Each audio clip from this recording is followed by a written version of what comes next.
before we get into, proper follow-up for the show, I do want to ask probably what's more important follow-up for this week. How overboard did you go on 4th of July in terms of eating? Did you have anything really good? Because I had a gazillion ribs. And that's a big deal for me because, as you know, I live with a vegetarian, so I don't get to have ribs very often. And man, they were so good. Please tell me you ate something really delicious on 4th of July.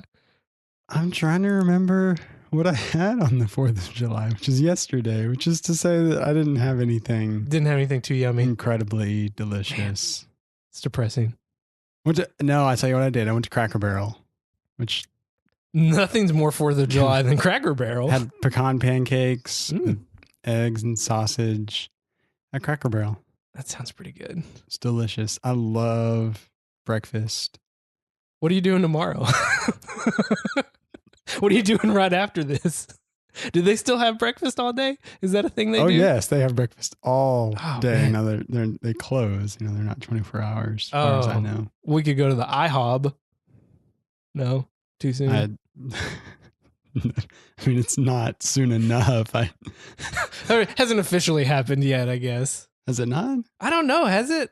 I'm still confused. Part of me still thinks that this is some kind of really some publicity stunt. That's all it is.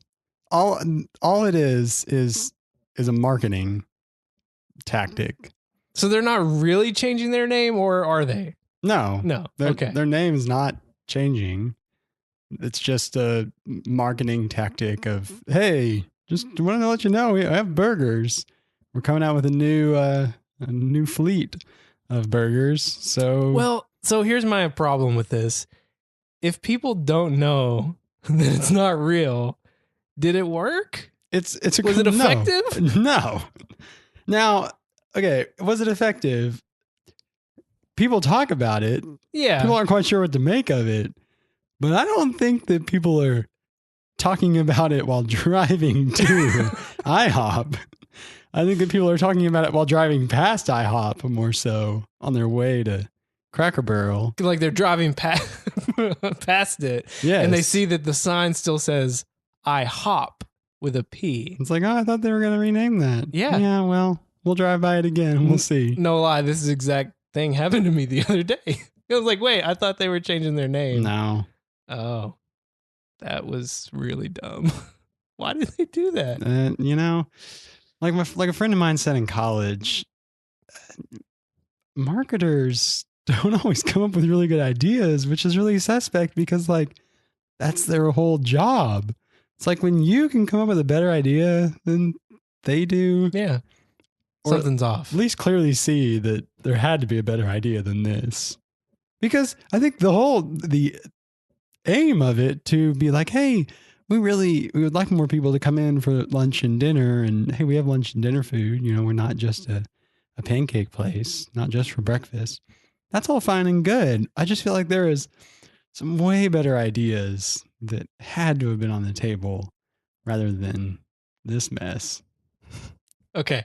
One last really legitimate question before we dive into the show proper. Are you I already know you're a Cracker Barrel person, but put the old barrel to the side. IHOP or Waffle House? They're just very different. All right, just get into follow-up. I don't even want to talk to you anymore. It's Waffle House. I mean, obviously. I would choose to go to Waffle House, but they're very different. I mean, Waffle House is its own special type of food. Yeah, now you're talking. I mean, it's off the charts. You're saying things I like now in a very different way. Like I was thinking about, because we were driving near Waffle House to get to Cracker Barrel the other day. And I was thinking, I'm getting breakfast. I know that much. Maybe if you just go to Waffle House. And it was like, well, that's not actually the type of breakfast that I want. Like I want something that different. Has some more, some more heartiness to it and a little bit more refined. You don't just want empty calories. Right. It's just like, but I mean, really good stuff to be had at Waffle House. All right, so what's going on with swiping down for Spotlight? So Our I have- first correction. I have a correction. I have an admission to make. I was wrong. And once I figured it out, I was just like, how did that not hit me? So I was in my coworker's cube the other day and saw his Google Pixel 2 6P. And I thought about the gestures and how I found them just really interesting and enamoring, and how swiping down to get to Control Center would just be so wonderful when you're just on your home screen, right? Because as I said, nothing happens when you swipe down on your home screen. But do you know what, Levi? What happens when you swipe down on your home screen? Here's my question. Are you Yes. talking about like a full swipe down from the top? No? Or you're just talking about like finger in the bottom third, you swipe down. You get to Anywhere on the search. screen. Yes. Okay. Yeah. So you open Spotlight. So we were talking about swiping up on this Google device would do something for you. Just swiping up in the middle of the home screen and then swiping down in the middle of the home screen. And so if you could do that on the iPhone, then that's just it's easier not to have to go all the way to the bottom of the phone to pull up multitasking, not to get all the way down to the home indicator.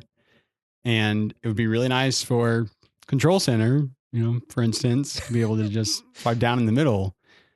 But I mean, perhaps they could combine some sort of Control Center. Now, if they put Control Center with the multitasking, that takes care of it, because let's just verify as we do this. Nothing happens if you swipe up in the middle of the home screen. True.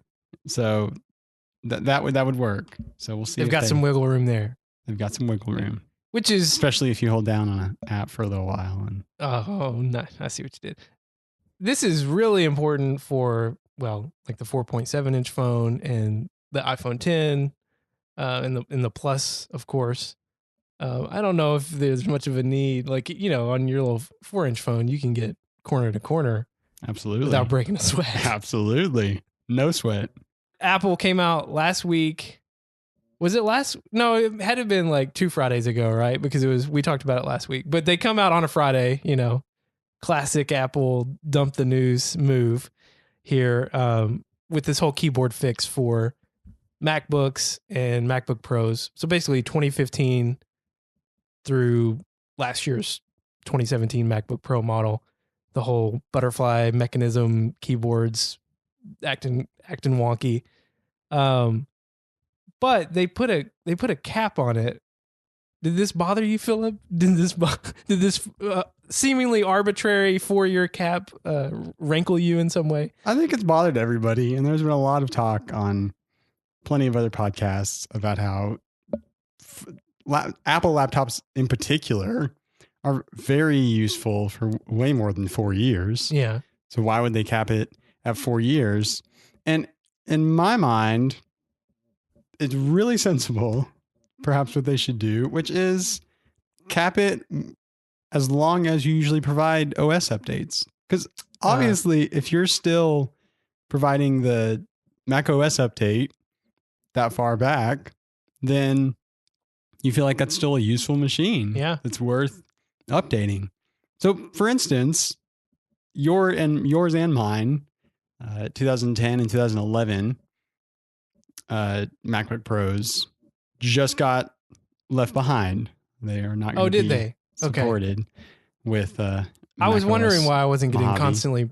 Oh, for Mojave. Okay, because I haven't updated to High Sierra on my 2011, but I think it's prompted me to, and I just haven't done it. Right. So High Sierra came out last year in 2017 for a 2010 machine. So to me, like Apple fully feels that 7 years is a reasonable amount of time to continue using a laptop, because otherwise they wouldn't come out with the OS update for it. So I think that only makes sense. My 2011 MacBook Pro, which really is not getting used much these days. I've had some recent problems with it, like just crazy stuff that's been going on with it. But a few weeks ago, a few of the keys just finally died. Just a horrible death. Now, I'm not surprised by this because it's basically Brittany's machine at this point, and she's at home all day with 3 children who are, you know, just giant slobs and messes, and so there's no telling what's in, you know, underneath those keys. So I'm not surprised at all. But luckily, I had an extra Magic Keyboard lying around, so I've just, you know, synced that up for her, gave it to her, and she places it on top of the keyboard on the MacBook Pro. But it's so light, and she types so lightly that there's no issues with her typing with that. It's pretty Very funny. nice. Yeah. So it's basically a feedback machine now for after she does these online classes at night, because it's easier for her to type on that than to do all the typing on the iPad Pro. But she's basically teaching these classes now entirely with the iPad and not using the old school 2011 MacBook Pro anymore, which makes me a little, I don't know how to feel about it exactly, because that was the last MacBook Pro that I bought, you know, with my own money. Of course, I'm using them at work now, but it just makes me a little sad because the end is nigh for this machine, and I don't know, I'm a little, you know, it was like my baby before I started having babies. I feel for it, but it's going on its way. She could type with the exact same keyboard on the iPad. She could. I think it's more also has to do with, like, you know, having the trackpad and being able to easily maneuver. And I know what you're gonna say. You can go to like trackpad mode with you know, whatever on the. No, that's not the same at all. Is it not? I don't know. No, I've never I mean, you used gotta it. Reach up to the screen. Yeah. So you never use trackpad mode? I haven't. And on the keyboard, moving the cursor around on an iOS device? Yep, never have. I hear people talking about it a lot more in the last few weeks.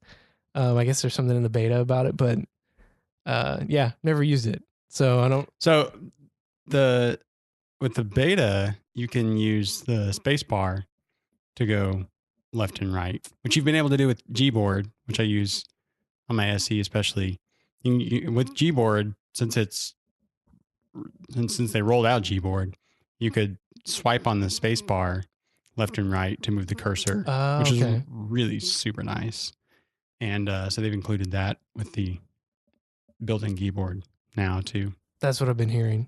Do you use your arrow keys very advantageously On the iPad Pro with the smart keyboard, or are you talking about really any computer? I definitely do on the iMac. Yeah, for sure. You know, just when you use like control and option. And all that stuff. And lines and all that stuff. Yeah. Okay. Yep. Very good. More so on, but it's like my brain's trained for that on the Mac, and it's like I don't get as trained for that when I'm on the iPad. That's interesting. But I don't know why. Although I did use it earlier when we were moving some stuff around in the notes. So maybe I am using it, and it's like a unconscious thing for me now. That's good.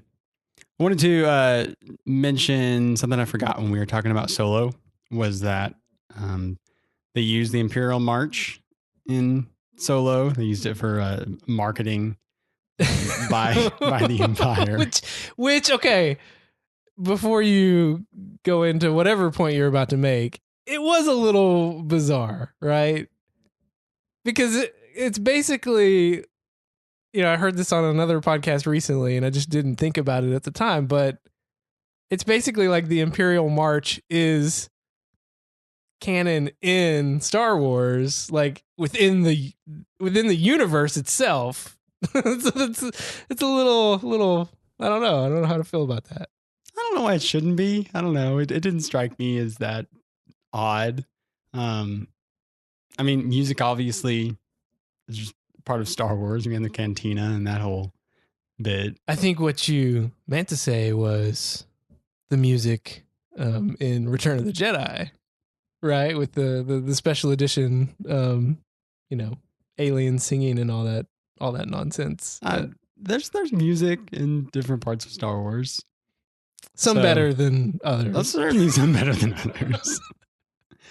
All that to be said, though, the Imperial March that they used in Solo was this Imperial March that I happened upon on Twitter, I think, 2 or 3 years ago, which is the Imperial March in a major key. So if you noticed, or if you go back, you can find it on the internet. Just look for the Imperial March in a major key. And it's just this oddly like cheery sounding Imperial March, not so ominous. Yeah. The original is obviously in a minor key for good reason. And I thought it was really interesting because to me, it made a lot of sense. Like if you're marketing to people that aren't in the Empire yet, you would keep it in a major key, keep it cheery. And then once they come in, and they understand what we're all about, then internally we have the march in minor. So do you think Darth Vader was just like walking down the hall one day and walked past recruiting and he heard them, playing, maybe they were reviewing these commercials, and he heard that music and he was like, yeah, kind of dig it, but it needs to be a little scarier. You think that's how it happened? Well, so if Solo is to be believed, does the Imperial March not predate Darth Vader? I don't know, because we don't know, right? Because we don't really know exactly where this is placed in terms of, especially at the beginning of the movie when he's on his home planet, like how no, because he's only like what? Well, they don't tell us an exact age, but that point is like 3 years earlier, right? So I think Darth Vader already exists at this point, I would say. Does Darth Vader exist simultaneously with Darth Maul? Well, I mean, that's that's a whole other discussion, because Darth Maul didn't really die, obviously. Spoilers, by the way, for Solo. Darth Maul did not really die at the end of episode 1, but you would only know this if you had watched Clone Wars or Star Wars Rebels, because he's very heavily involved in those animated shows. I haven't watched those yet. Would you recommend them? I would recommend just going on YouTube and finding like a recap, because he is very heavily in both of those shows, and also, in Rebels is like closer to episode 4 than Clone Wars was obviously during the Clone Wars between episode 2 and 3.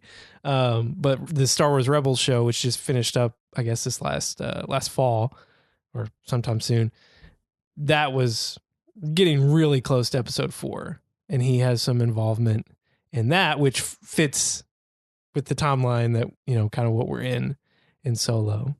But yeah, I'm sure a lot of people, when they got to that part, and they probably recognized Darth Maul because he's kind of hard to miss, right? Yes. I'm sure. So I wonder how many people were like, "What? Like, I thought that guy was dead." I wonder how many people were genuinely surprised by it because they just thought he was dead this whole time, because they haven't paid attention to any of the animated shows, which are canon, but like, people got lives. So they would have been genuinely surprised by that, seeing him there. But I was surprised, but it wasn't as surprising because I knew he's still alive, at this period of time. But spoilers, not much longer after that. So anyway, don't wanna spoil too much more. But yes, it was one of those it's one of those parts in the movie that it happens so fast, like they're running through this, I don't even know what to call that, like kind of like an airport or something. I don't know. Goes through like customs. Okay, yeah. And yeah, you just randomly see, that's not random, but you see these little join the Empire commercials. And which, okay, one more side note about Solo, because we didn't talk about this either in the Solo episode. How did you feel about the whole name thing? Like when he's trying to get into the Empire just to escape. I want to know what his real name was. It doesn't bother me. Yeah. I didn't hate it, but it just, in large part, like I go along with that sort of stuff, Yeah. unless it's just egregious. it just made me want to know what his real name was. Maybe they don't have last names on Corellia. Yeah. I don't know. Last thing that I wanted to follow up on, get back to, was that I mentioned when we had our AirPods and AirPods Pro and larger headphones and all the rumors around those, to ask you about swiping on AirPods, which some people seem to think would be nice to have. I just don't see that being a really viable option on the AirPods. I don't love the taps. I still feel as good as I've gotten at it now, and I mean I'm pretty reliable with it now because I've figured out kind of where it wants to be tapped and how quickly. And What do you have yours set? Because I mean, at first it was just you can only set both of them for one thing, right? So you could either choose play or pause or to activate Siri. And then I guess in a recent update, they changed it to where you could, you could choose. I'll do one action on the left AirPod and one on the right. How do you have yours set up? I have both of them set to play pause. Okay, yeah, that's what I do as well.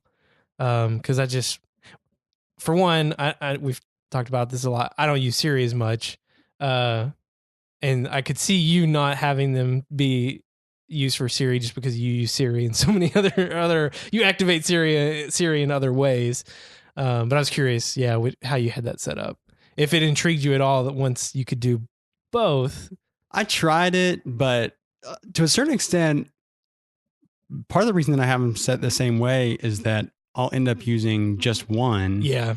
And a lot of times, like I'll sometimes use just one right one or sometimes use just one left one. And so I don't want to be limited at that point that, well, if I'm just using the right one, I can only initiate Siri, or if I'm just using the left one, I can only play pause. Yeah, same story here. And I think that's like a feature that people don't really talk about with the AirPods when you talk about battery life. Because I've had several people ask me, they see me wearing them and they're just like, "Oh, do you like those? And what's the battery life like?" And I'm like, "Well, it's 5 hours per AirPod, but the case is 24 hours, right?" So, but it's never ever an issue for me because I very rarely have both in. Like I usually always just have one in, and I'll just, as soon as I start to hear the beeps, that the battery's getting to like 10%, I think is when it starts. Mm-hmm. I just swap them out. And I mean, you can go forever doing that before you ever have to even charge the case. And I know most people probably don't use headphones that way, but just being able to use them that way because they're completely separate. I can go for days without charging anything, and it's no issue for me. And I feel like that in itself is kind of a feature to me because of how I use them. So I use both of them most often. Interestingly, I got my left one replaced under warranty because it started being a lot softer than the right one, for whatever reason. And so I got just the left one replaced under warranty, not the right one.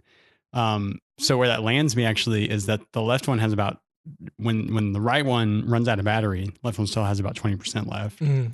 And so a lot of times, like I'll use both of them until I drain the right one's battery, and then I'll plop the right one in the charger. And by the time the left one's all the way down, the right one's all the way charged up at that point. I find that I don't know how well the swiping would work. Yeah. I don't know how it would work. I think most people, when they think of swiping on these things, they're thinking like, swiping horizontally, right? Or, left to right or right to left, whichever one you're using. But that it's just such a small area. Which this would never work because this wouldn't, spatially make sense in your head. But I think the best way it would work is if you were swiping vertically, because you'd have more surface area to like get an actual swipe if you were like starting at the top of the AirPod and swiping down. Maybe they could do something like that for like volume or something, but that would just be so confusing just mentally, like you're trying to go to the next track but to swipe down, that would be that would never work, but that would never work like mentally for folks. But I think that would be easier to engage doing it that way than swiping horizontally, because there's just not as much to hit. I already have a hard enough time doing the tap right most times, and that in itself is frustrating. I don't know, because they're so small, and my fingers are not that small. I don't know if I would get much use out of them And I guess a lot of it too would be, well, how many new functions could you add with that? Would it just be, skipping ahead or, going to the next track, whatever it is, or I don't know, like how much functionality do you really get from adding something that might be physically hard to do for most people? Yeah, I just think if you have swiping on the outsides of them, that I think either it would be difficult to use the swiping or it would be too easy to accidentally, while you're pulling out of your ear, turn it down or go to the next track. Yeah. I mean, I really feel like Apple buys into the fact that they're going to create an incredible experience for those that have all of their devices, and that if you want to, skip around in your music or skip ads in your podcasts is what I end up doing the most with them is that you just have an Apple Watch for that. And in their mind, like that's what you're going to use to skip forward a few times. Or gasp, you pull out your phone. Or you pull on your phone. I suppose that's another option. There is another way. Yeah. Yeah, I don't know. I don't know if it would interest me all that much in terms of, I mean, because even, like right now, being able to do two functions with the tap, I don't utilize both of those functions. I just utilize one. And even still, a lot of times if I need to pause, I find myself more and more since they've added now playing to, whatever they're doing with this whole raise to wake on your watch and it automatically going to now playing. I don't know if that's just, it's just, I guess, like a smart thing it does now when I'm playing something, it brings that up first. Or I don't know how they know to do that all the time, but it's an option. Is it an option? Okay. Yeah, it's an option in settings too. If you're playing something, then it always shows you now playing. I don't remember ever setting that. So I think I don't know what it defaults to.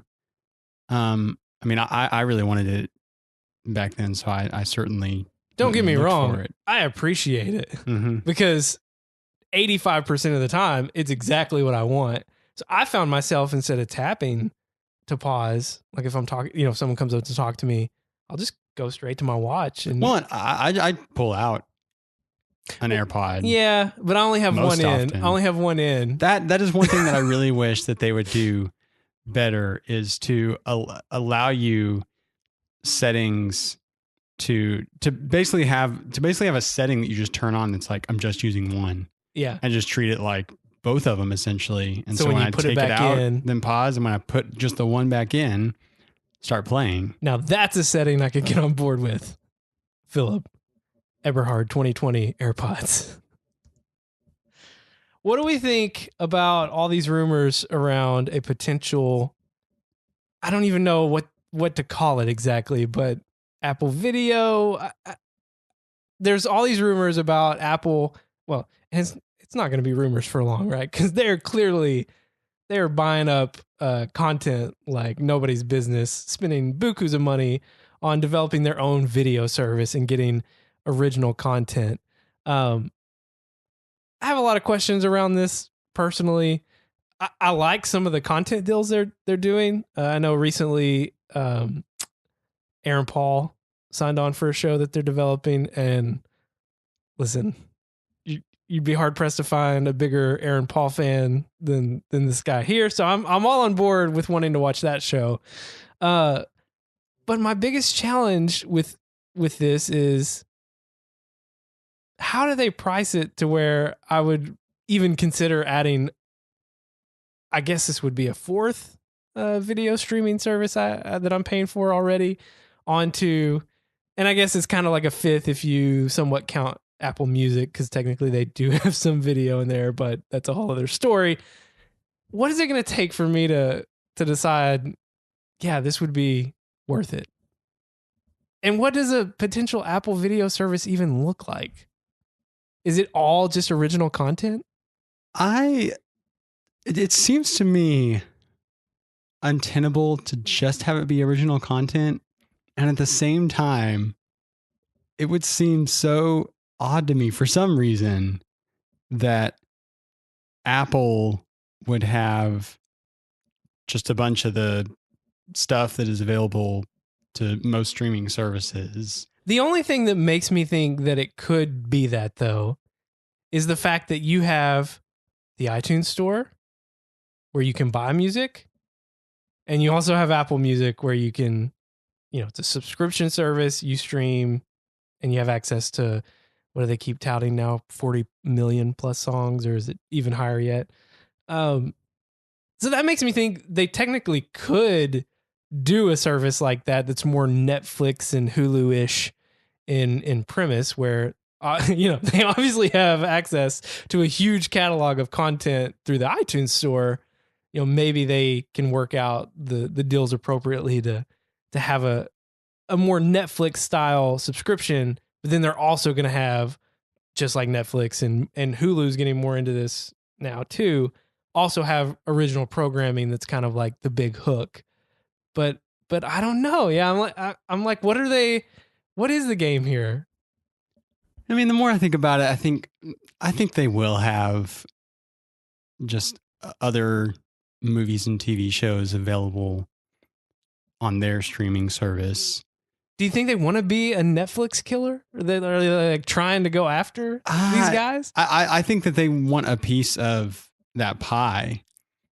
I mean, I think they just clearly see that the money that is being spent on media, the money that's been being spent on cable, is being divvied out to streaming movie services. And as they're after that sweet subscription service money, then a reliable way to get that is to have a video service. Now, you're a millennial, whether you want to admit it or not. I did see someone on Twitter today say that whenever you say millennial, you can also just replace that with adults under 40. Okay, you're an adult under 40. And that's the same thing, even though it doesn't feel like the same thing, but in general. Are you a cord cutter? Have you completely cut the cord? Not yet. Okay. And I don't know. So you're not a millennial.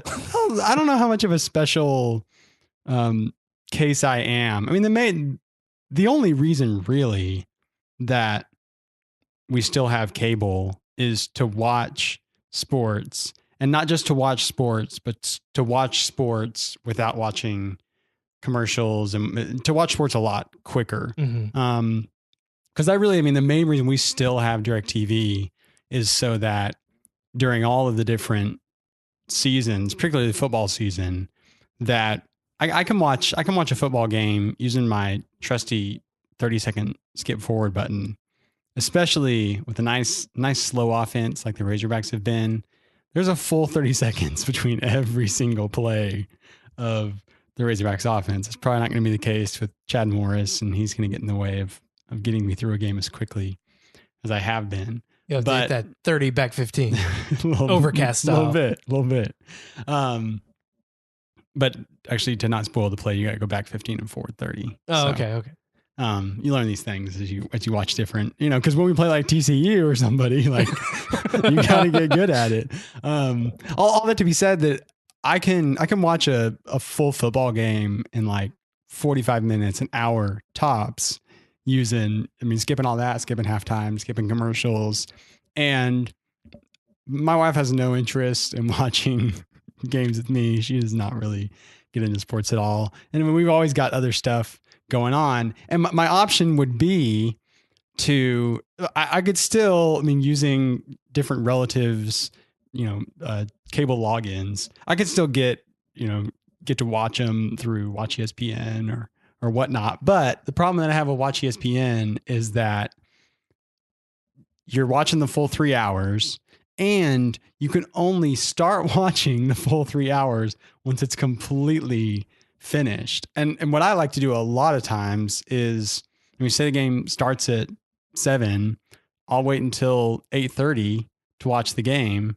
And a lot of times, like, I'll be like catching up to it right near the end of the game. Yeah. And so I spend, half as much time to still see the full game. But the last thing, like, I really, really, I don't want to know anything that happened. And so if I let that game finish, the clock starts ticking on how long it's going to be until I find out something about it. Well, maybe we're thinking about this the wrong way, right? Maybe Apple has the third option, which is yes, it's going to be, other content plus original content plus streaming cable, essentially. I mean, what if it's like their own YouTube TV? So there was rumors of that before they came out with this new rendition of the Apple TV. I mean, rumors were actually that they didn't come out with this new rendition of the Apple TV for so long because they were trying to get all the content deals. What was called a skinny bundle. Yeah. I mean, essentially, it's just DirecTV, it's Sling TV, DirecTV Now, Hulu, YouTube TV, all these Hulu, Live TV. I mean, all these different streaming. It's not really. I mean, we call it streaming cable because we know what that means, but it's really just streaming TV channels. For whatever that's worth. And I don't know. I mean, it'd be interesting because those rumors have very much gone away. And there's no one at this point who has, that I know of. I guess Hulu is the one that has kind of streaming and the live TV bundled together. And I don't know what their financials look like and how good of a business that's turning out to be. But that would definitely be an interesting way to go. I do think, though. And that's a vastly different pricing model, too. Oh, certainly. Because, it's going to be a much higher per month if you have that streaming cable bundle option than if you just had something more like Netflix, which maxes out at what, like 15 a month if you're doing the premium. That would be a much bigger ask, but you'd be getting more. But you could certainly have tiers of it. I mean, you could just like Hulu does, when you can just pay for streaming, or you can pay for streaming without ads. Mm-hmm. This was one of their tiers. I'm still on that $7.99, man. So, I mean, just to state where I'm at. So we have Netflix through my dad's. We have Netflix, but we don't pay for it. We have Hulu, true millennial, which is included with our Sprint Unlimited plan, just automatically. So we have Hulu, but we don't pay for it. Okay, still a millennial. Gotcha. And we have Prime because we get enough stuff shipped, and so we get the Prime service as well. And we have DirecTV for a pretty discounted rate, and that's for all the sports that I've mentioned. And I think that's we have HBO Go through my grandmother-in-law who has it, so we have her cable login for HBO and Stars too. More millennial points. Yeah, okay, gotcha. I can't talk too much because my HBO Go is also being shared from someone else. But yeah, I'm like in the same boat as you. I've got Netflix, which that went up as soon as I bought a 4K, HDR TV, because I immediately wanted the 4K HDR content, which is only available on the premium plan. So that, it's like $15 a month. I'm still cheaping it out on Hulu, $7.99. I like that price. And then, Amazon Prime Video as well. And then the HBO Go login. Thank you, Mom. You're probably listening. So I mean, I've got all these different services too, which just all comes together beautifully on an Apple TV. But I don't know. I'm conflicted. I'm like, I don't know what they'd have to price it really competitively for me to be willing to add one more thing on top. Now, I am an Apple Music subscriber, so that's $10 a month because I'm not claiming to be a student. Hey, my wife actually is a student. Oh, at this point. Okay, gotcha. So, yeah. And they won't let you get too far because you have to re-verify annually to the Apple student prices. You can only get, at most a year out from not being a student, or when I had a faculty address, it worked for me. So I used that. So if there's some way they can say, hey, you're already an Apple Music subscriber, why don't you just add $5 and you can, throw in our Apple Video subscription. Also, you can be a family plan subscription for Apple Music. That would probably be more appealing than the video to me. But I don't know. What do you think this is going to look like? It's all speculation, but I think they'll definitely bundle it with Apple Music in some way or another. I think there'll just be some sort of discount. maybe throw in iCloud storage. I just want the whole kitchen sink. The only reason I think they would throw in iCloud storage is because it just seems like that's the only decently good reason they could have for still having the same tiers of iCloud storage that they do. Especially that same free tier of just 5 gigabytes. Still rocking that 5 gig life. So we'll see. I mean, I do think though, if you really just go off of just how Apple prices things and how it's just always more expensive than what it should be and what anyone else It'll be $1.59 is charging, then they would have $10 for Apple Music, and then they would probably have 10 separate dollars for the video service, and they would just leave iCloud storage allotments alone. Mm-hmm.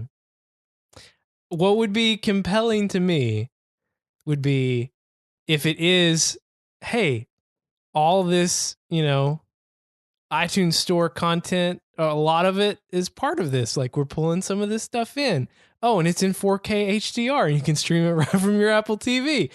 Depending on how vast that catalog is, I could see it being something where I'm like, all right, well, maybe I'm going to do this for a few months and not do Netflix until Stranger Things Volume 3 comes out. I could see me maybe bouncing around a little bit. But the big draw for me would be, what does the catalog of 4K HDR content look like? Is it just, exclusive content that they're making, or is it also going to dip into, some other content that they already have in the iTunes Store? I could see me maybe, streaming around a little bit. That could set them apart because, and correct me if I'm wrong, but I believe that almost all the 4K content on Netflix is Netflix original. Yeah, stuff, mostly for the most part. Yeah. Same thing with Amazon Prime. I mean, most of their, and in fact, but all of their originals, all the originals for all the different streaming services, I believe, are all 4K. But just however those different contracts work out, very little, if any, of the other stuff is 4K. And so, I mean, if Apple, who's obviously been working with those providers longer than anybody else with their iTunes Store, and obviously went through a whole lot to get as much 4K content as they have available for sale on the iTunes Store. I mean, if they could work out streaming a lot more 4K content, that could definitely be a draw. That's the life I want to live, Philip. All right, got a lot of beta news here. You're going to love this one. And I'm kind of curious. I don't know how crazy I think you are. So I don't know if this has actually happened yet. I'm interested to find out. But Raise to Siri is now working with watchOS 5 beta. Have you dove into the deep end of beta land with watchOS 5? I haven't dove into the watchOS beta yet. Part of that is that I'm still on the public beta. And so public beta 2 came out today and I upgraded to that. And I mean, I'm meaning to at some point pretty soon to get on the developer beta and probably go into the watchOS beta. I'll see how this new one is working and if there are just any ridiculous bugs that need to keep me away. I did find it interesting though. So I read a little bit about now that Raise to Siri, as they call it, has actually been released. I read an account particularly on The Loop where it really, so I pictured it as just you talk to Siri after you look at your watch and it comes on and shows you the time. And how it's being described is actually that it's more that you're speaking into. So the Apple Insider link that you included in our show notes actually talked about speaking into the watch. And I take that back. That is what's in the copy for the setting, for the raise to Siri setting. Is that now you can just raise your watch, and when you raise it to speak into the watch, you don't have to say, "Hey Siri." And So it's a little more intimate than maybe you were thinking it was going to be. well, so it's not just that you turn your wrist to see it and now you can start talking to Siri, but that you actually have to bring it up towards your mouth, and now you can start talking to Siri. Which that makes a little more sense. A little more. I mean, it's probably not what you wanted. It's not really what I wanted. And I don't know. But it makes more sense of how it could possibly be more effective. Yes. And not just, be tripping over itself and accidentally coming on. And so I mean, I think that'll be interesting to try. I don't know how much I'll use that. Hey, Dave Mark says so far it's worked flawlessly. This is good. This is good. I'm definitely looking forward to trying it. Hopefully your WatchOS 5 beta works flawlessly. I hope so. I don't depend on my watch to any incredible extent. So I wouldn't have a huge problem if it was a little buggy. You mentioned beta 2 is now available. iOS 12 public beta. Public beta 2. I'm on beta 3 on the developer beta. Same code. Yeah. One thing, I've got a link here that talks about all the new stuff in it, which most of it is cosmetic little details. One cosmetic thing, well, it's kind of cosmetic. One thing though I have noticed that I've really liked is the verbiage on the lock screen when you raise to unlock with Face ID. And if it doesn't work, for whatever reason, if it goofs up that first time, they've changed the copy that you see after that, basically saying, either enter your passcode or swipe up to use Face ID. So if you swipe up, it will try and engage Face ID again instead of having to either lock the phone and try that whole process over again, which is one of the main fussy things about Face ID is when it doesn't work. It's kind of awkward to re-engage it, but they're making some slight changes there to make that second attempt a little easier. I like that. But the biggest change in this new beta release is GPS is now working. A week ago Saturday, I was trying to go to a restaurant I hadn't been to, which is very close to my house, but I hadn't been to it, so I didn't know exactly where it was, but I knew it was in between these two blocks, and so I was like, I'll just put it into Google Maps and it will take me on my way. And boy, it did not. It was like, at first, it thought I was walking for one, which that may have been user error. But even once I did fix that, it just had no idea which way was up and which way was down. It was craziness, just madness. So GPS is working now in the third beta, the second beta release for public beta. So if you're out there thinking about jumping on board into beta land, I know GPS can be one of those big things that you want to be working correctly. It seems to be working much better now. They have not fixed the bug where if you're not showing the iMessage app store and you swipe the keyboard down, it just pops right back. It's still showing it. You know you're gonna like it. I hate it. I did today go to send a photo hitting the camera for the first time, and it was totally wacky. I did not like it. So I was totally on board with what you were saying from a few episodes back. The little messages app store shenanigans they're doing with photos now. But, I mean, if that's something that they are going to keep, I could get used to it, but it was very jarring that first time. I don't like it at all. Speaking of GPS and betas, one of the big new things in this new release of the beta, which really only affects, a small population of people. Well, a large population of people, but just one city essentially, or one little geographic region in California, is this new report that Maps is just being completely reimagined. If you want a really good explanation of it, listen to the talk show, because they actually had what? How do you say his last name? I always mess it up. Panzerino? Panzerino. Yeah, so he was the one that got the scoop, right, for TechCrunch. John Gruber had him on. Really cool conversation, diving into like some of the tech and stuff that they're doing and how they're differentiating. I don't know though. Still, I've been so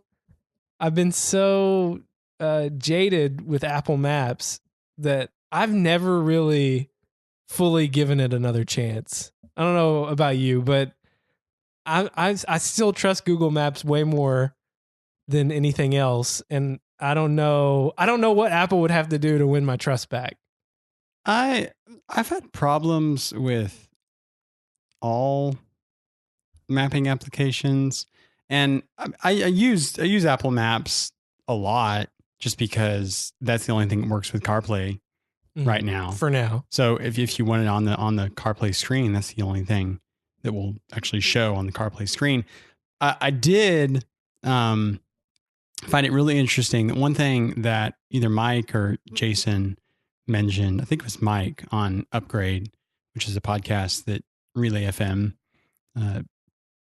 does. And Mike was saying that he didn't know for maps and for these improvements that they're making to maps by looking at people's different routes and only looking at segments of them to keep it private, so they don't look at the whole route that you take from point A to point B, but they'll look at just segments of your route and they'll combine that with anonymous similar segments from other people. When you hear that on paper, it sounds brilliant, right? Because you think, how many iPhones are there out in the world? They're really going to get some good data to feed this thing. But then the point you're getting to is that, how often do you actually have maps engaged, in your typical, routine during the day? Like, you don't have it turned on when you're driving back to your house because presumably you know how to get back to your house.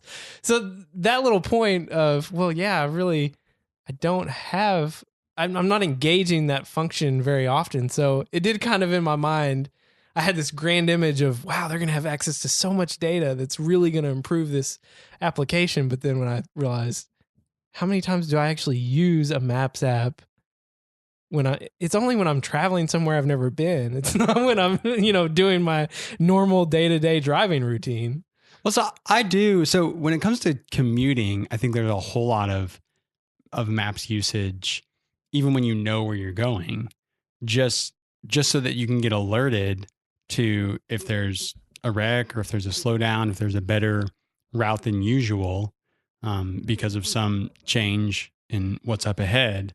Then you're not going to hear about that unless you're already getting directions. Yeah. And all the applications have at this point good settings to where you can only get alerted for changes, and it doesn't have to tell you about every single turn that you're making, because that's really annoying when you know where you're going and the GPS application continues to tell you, make sure you take this turn.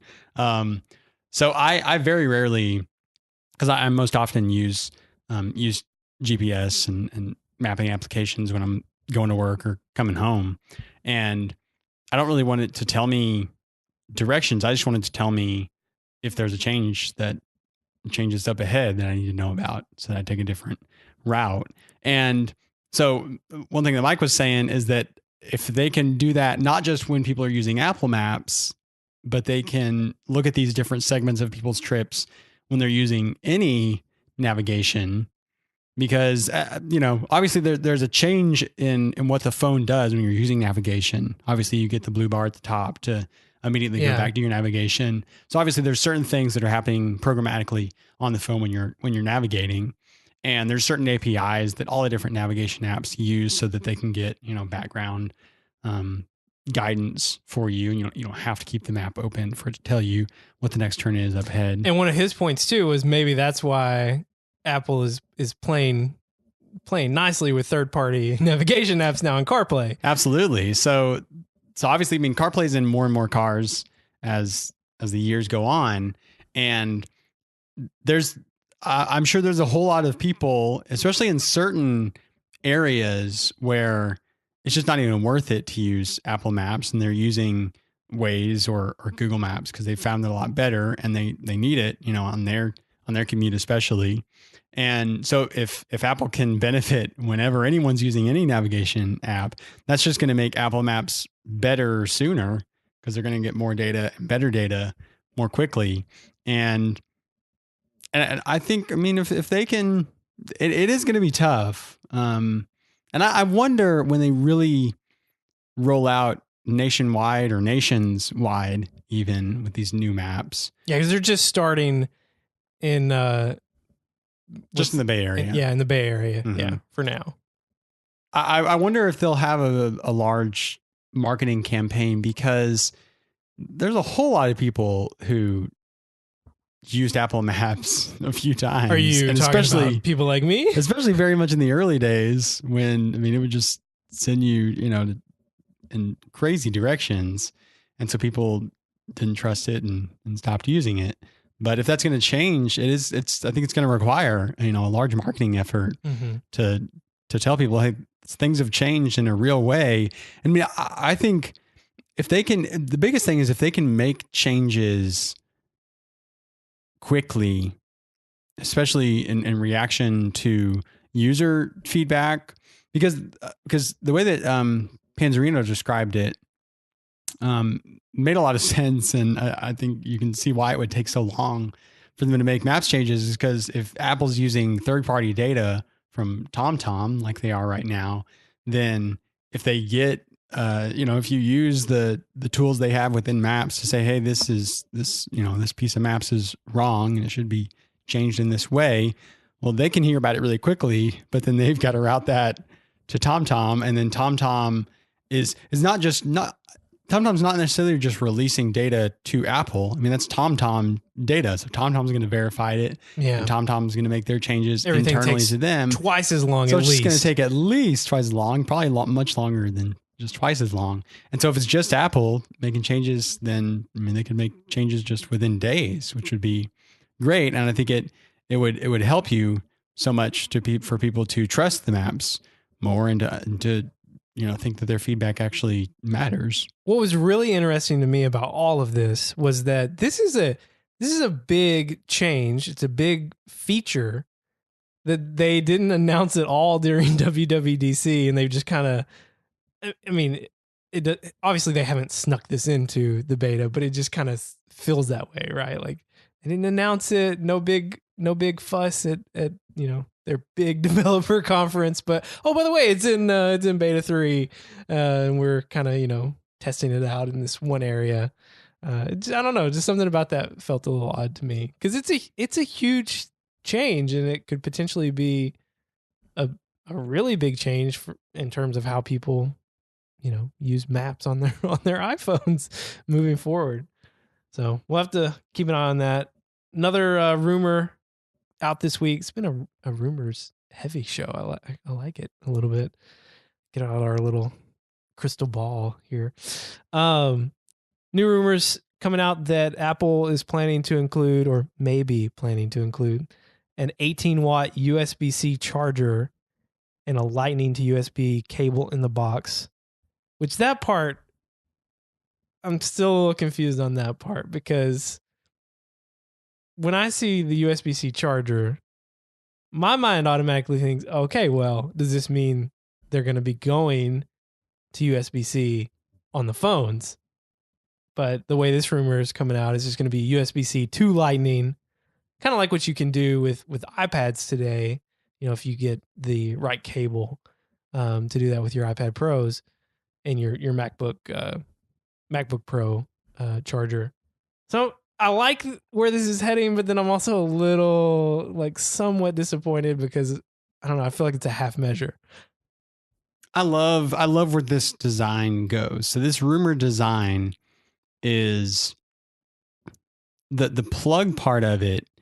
It looks like the existing 5-watt, just little cube charger that currently comes with all iPhones. but it's about probably 2.5 times as wide. Mm-hmm. But to me, it's still as tall as that little cube. It's still going to fit well. Which is still going to fit well if you want to plug two things in with one another. Because that's a tough part to me. So at my nightstand in an extension cord, I have an iPad charger that I use to charge my iPhone. And then I have my Apple Watch charger that uses the 5 watt little cube brick. And they just like, I can shove them in there together, but I don't feel great about it because they like budge up against each other and it's not just a clean plug in.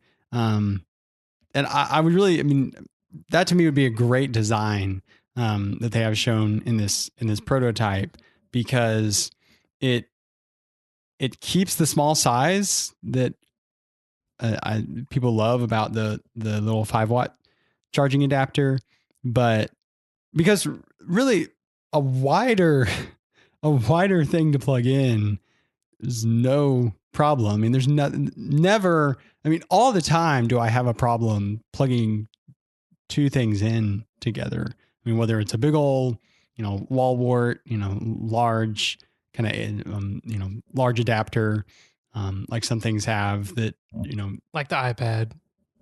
A little like the iPad. I mean, they've miniaturized the iPad, and if you plug it in one way, then you can usually fit something underneath it. It kind of reminds me of this power adapter that we have that we use for this Zoom recorder that we record the podcast on. Yeah, a little bit similar.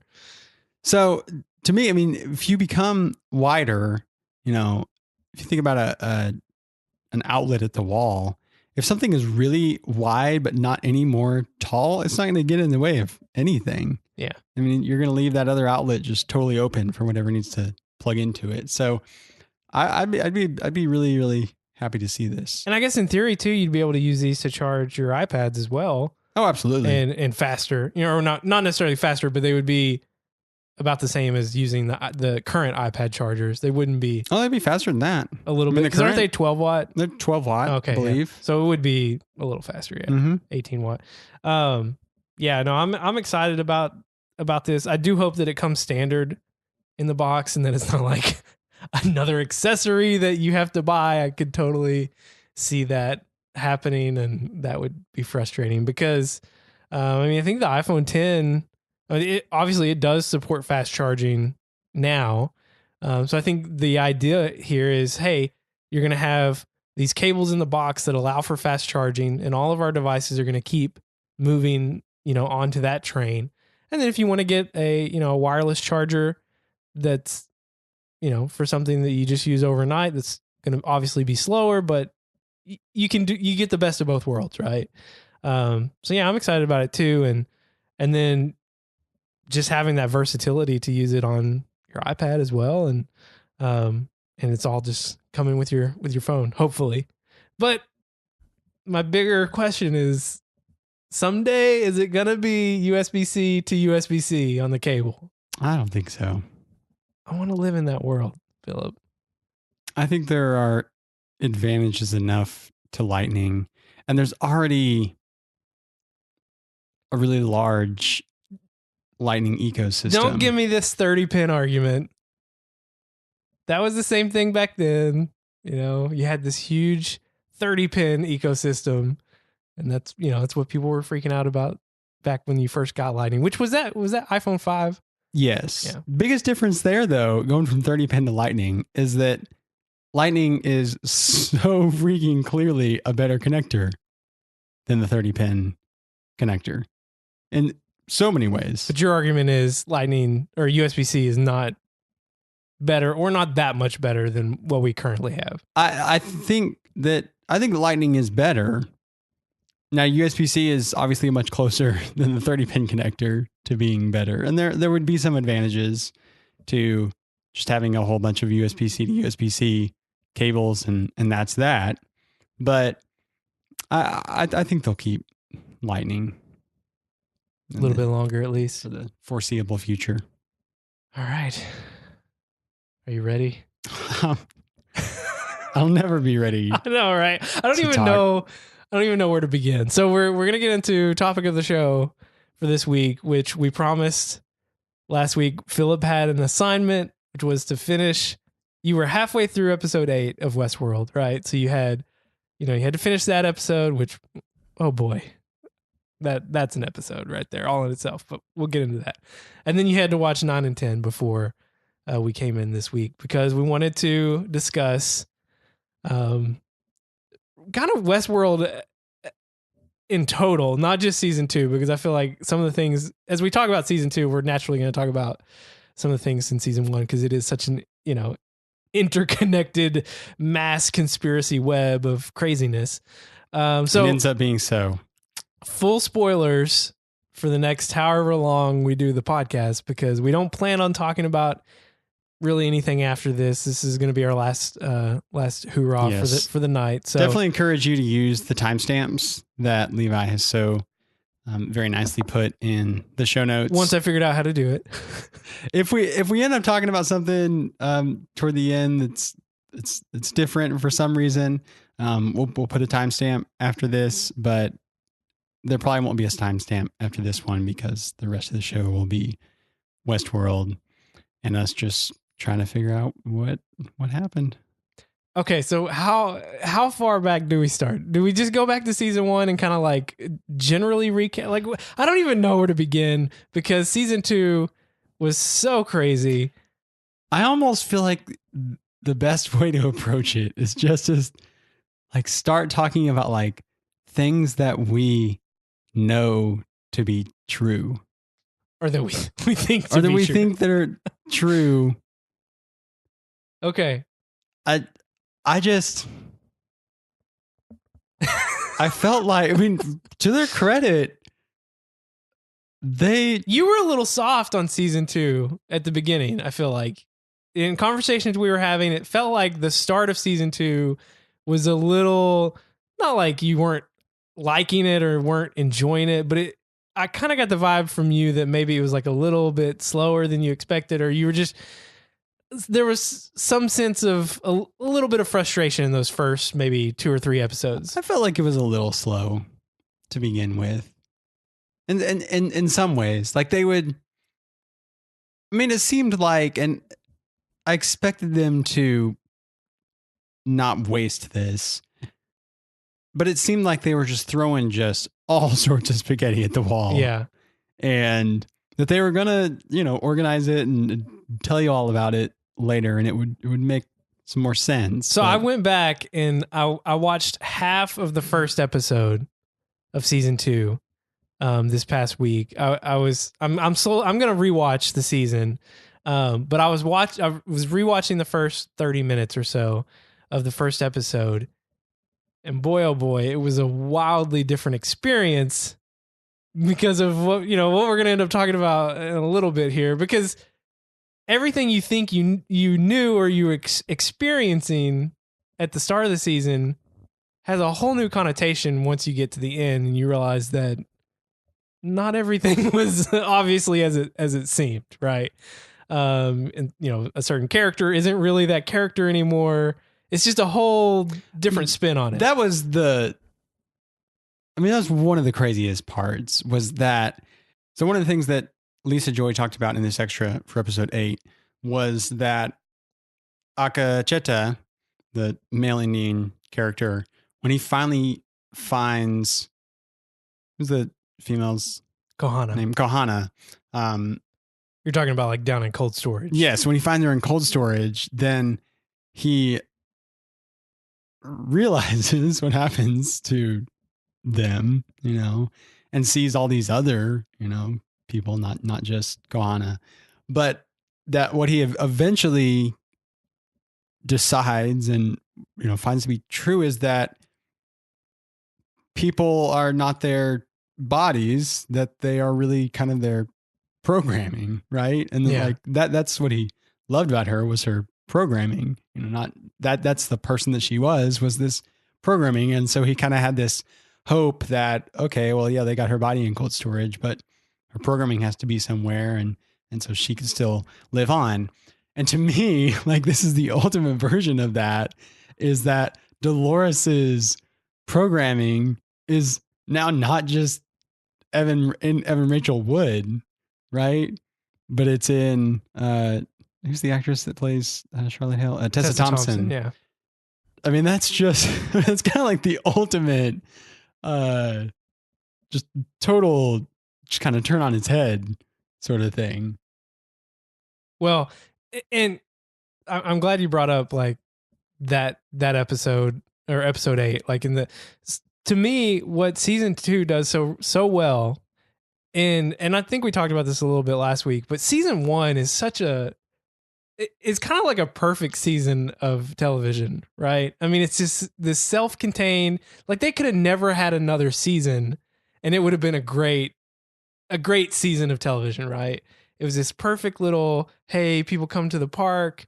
This is what this is, right? You've got your hosts and people come here and they live their craziest lives or whatever. They find out who they really are in this place. But then you've got this whole backstory about the creators and how one of them thought that they were becoming, that they had consciousness or they were becoming self-aware, and he wanted to pursue that and the other creator didn't. And there's this whole crazy backstory that happens 30 some odd years before the point of the story that you're witnessing, as as that timeline's happening. Of course, you come to find out there was another timeline happening in the season as well. But I felt like it was such a perfectly contained little season, and it gets wrapped up in this crazy bow at the end that then sets up what season 2 would be. But my favorite thing about season 2 is that it just expands the lore of the show, right? Like you have this great season 1 where you get, there's a lot of questions and you get some answers and you feel pretty good about where it ends. I mean, like like I said, it could have never had another episode and I would have been okay with that. But season 2 is like full on, no, we're diving in to all the mythos of this world, and we're going to expand everything that you thought you knew. And a perfect example of that to me is the Ghost Nation and these characters that the whole, first season you think are just these crazy programmed, like almost like a security force or something in the park that you don't really know what to think of them.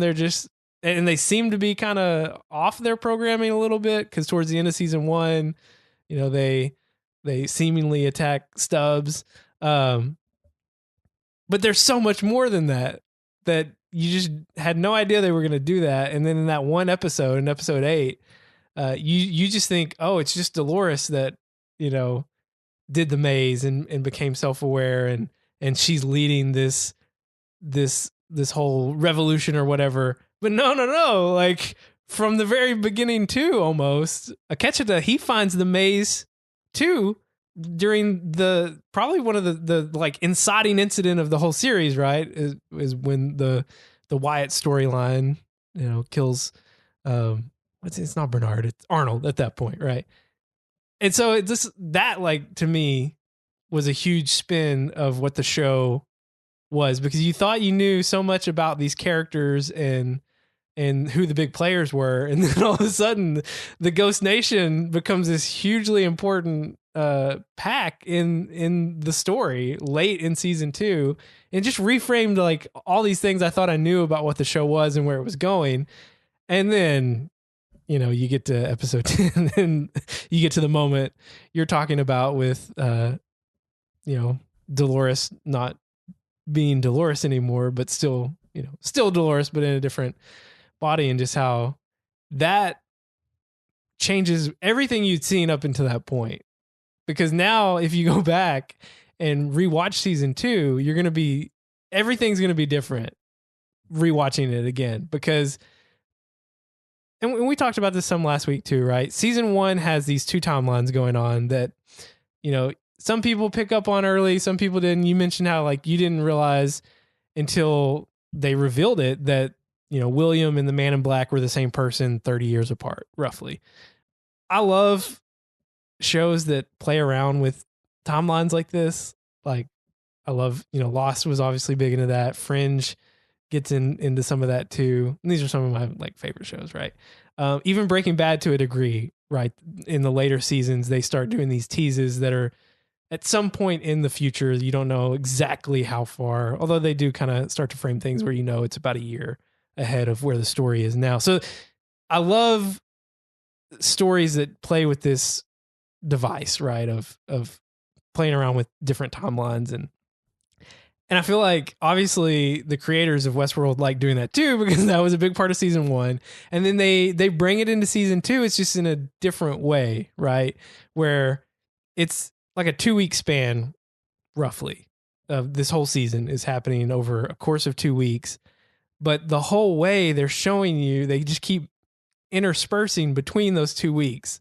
And so at certain parts, you're 2 weeks in the future. And then other parts of the same episode, you're, like just a day past the last events of season 1. And that's fun to me. Like I enjoy that. But this was just so much more confusing to me because, and obviously they did this intentionally, but once it all comes to a head in season or in episode 10, and you get this point of, okay, like this is what happened and this was all contrived. Like, Bernard did all of this was intentional. All of these problems he was having throughout the season with, memory loss and all this stuff, like all of them, once you realize that was all intentional and that basically from every moment that he's found on the beach, anytime you see Charlotte Hell, that is not Charlotte Hell. Like, I feel like I instantly have to rewatch the season to really get a grasp of just how layered and intricate everything was.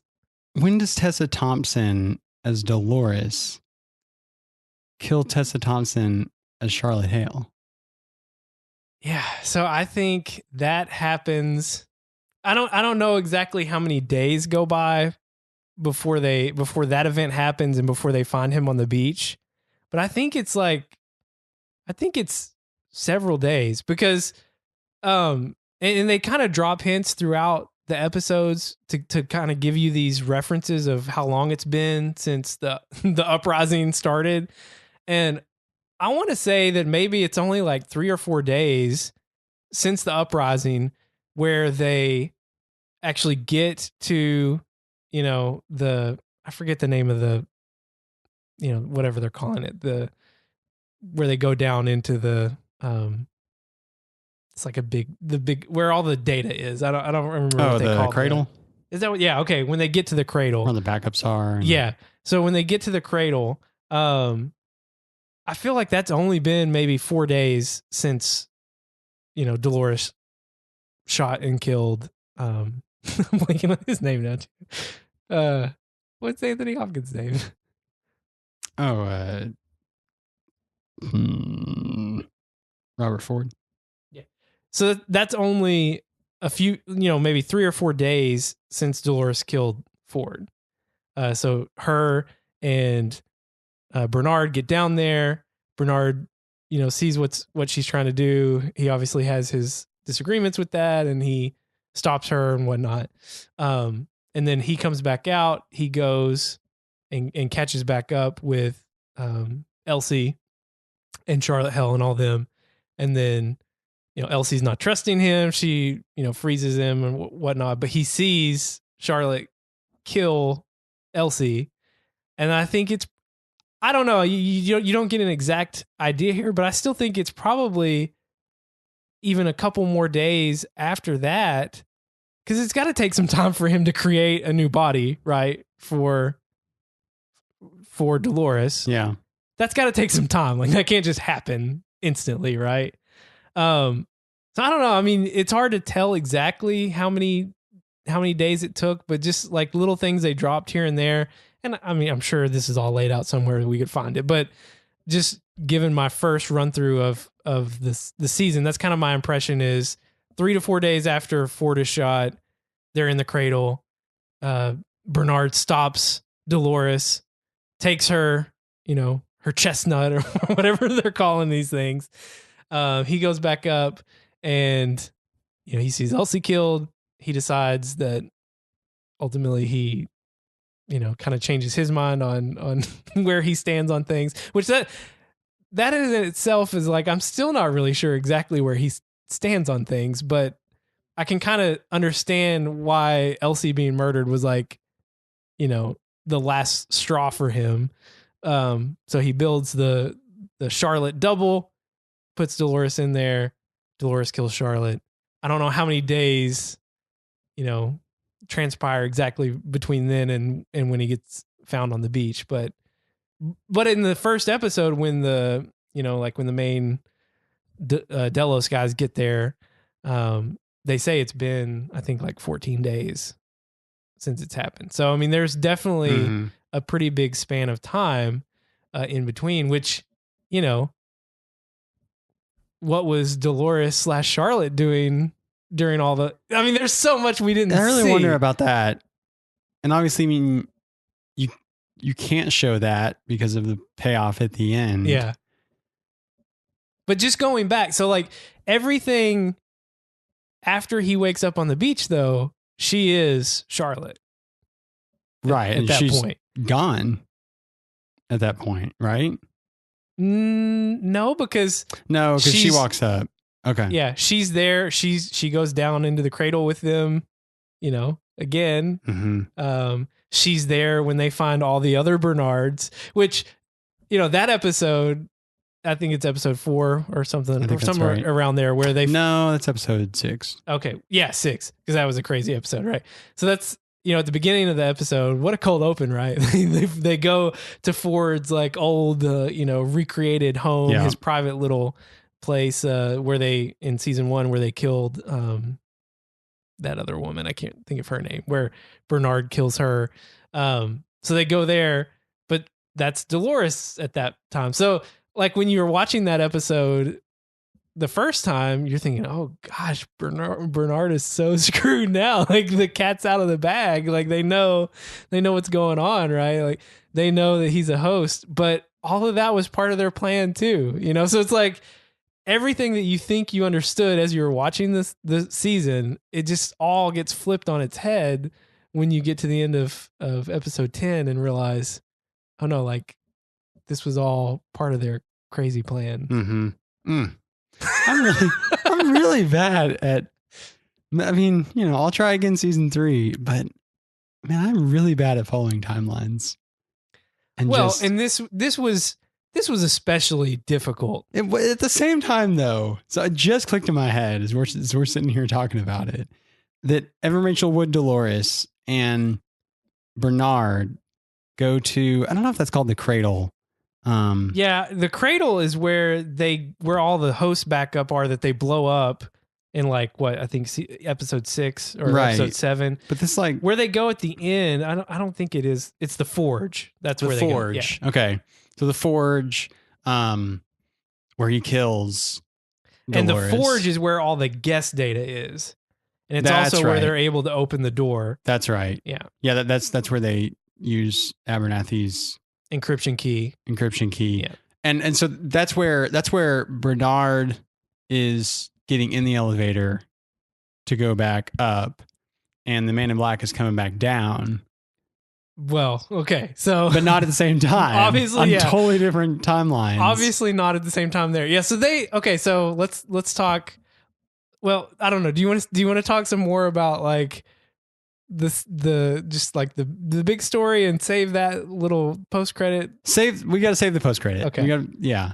But yeah, we got to come back to that because yes, absolutely, that is another place where they're obviously playing with some crazy timeline stuff there that makes you think, it's, oh, this just happened, but kind of find out no. Right. So I told you at one point, I guess it was like episode 6, right? I think, which a lot of stuff happens in that episode. You got the cold open where they discover Bernard's a host, which, like we said, now was all of that was kind of planned, right? But that's at the end of the episode is when they go to the cradle, he plugs directly in, and he finds that Ford is in. He's like the ghost in the system, right? They find Ford. He's still, his consciousness is still alive in the system. Obviously his body is dead, but he is still alive in the system. So that's like a big reveal, right? And then in episode 4, is when they have the whole thing with Jim Delos and with young William, where you've come to realize that the project that William is working on, and you know, kind of the thing that the way he was able to, well, I don't know, like his plan was to capture all this guest data, right? That's kind of how he sold it to Delos. But ultimately, like the product they were trying to come up with was essentially immortality, right? I mean, trying to find a way to use these host bodies to recreate, you know, yourself and you know, upload your consciousness. So this is all Black Mirror stuff, right? This is all stuff we're pretty familiar with from other sci-fi things going on.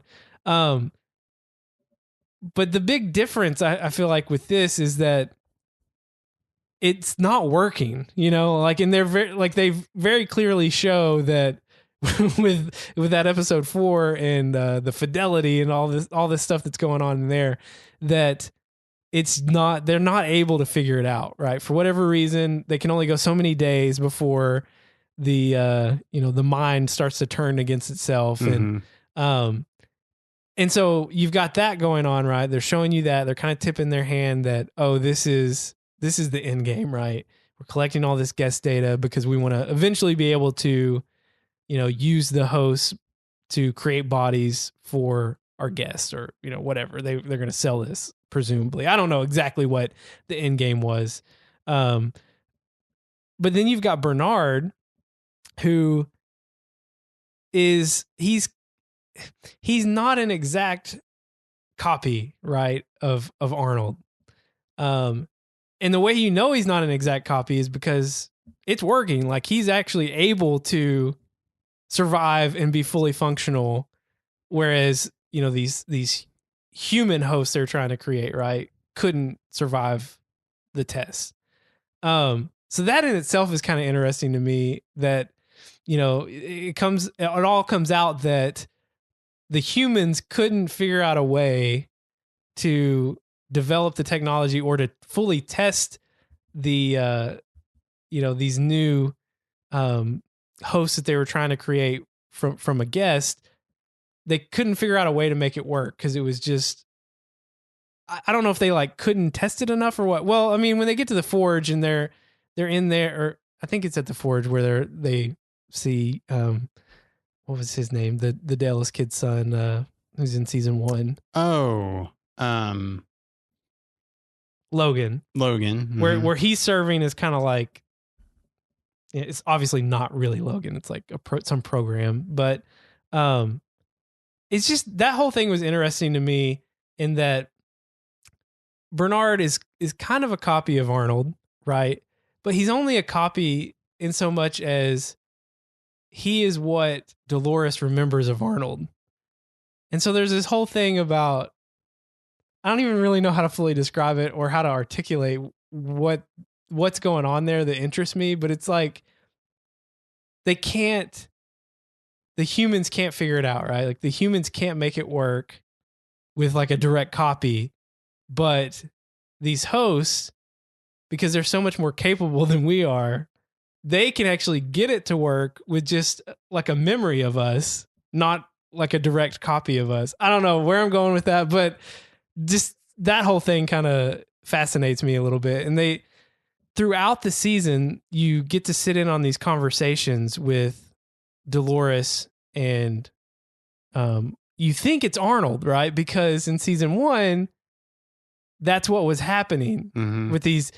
You think it's Bernard in season 1, but then later you realize those conversations are actually Dolores and Arnold 30 years in the past. So they use that knowledge to trick you into thinking, because they start right with it. I mean, the very first thing you see in season 2 is what you think is Dolores and Arnold having a conversation 30 years prior, but come to find out it's actually, I assume it's actually Dolores and Bernard at the end of season 2. Those conversations. That's what I think it is. Maybe some of it might be Dolores like doing fidelity tests on Bernard. Some of that is, I guess. Well, I don't know. Like, I'm so confused if it is or not, because we just really don't know exactly if that is when she was first helping fidelity test Bernard, or if it's when she's created a new body for Bernard at the end of season 2. It's a complicated web of craziness that I'm not. I just got to watch it again, but a lot happened in that last episode, right? What do you think about they kind of, to me, it's like they set it up to be kind of Maeve versus Dolores. Like that's what it seemed like it was going to be to me early on in the season, but that never really happened.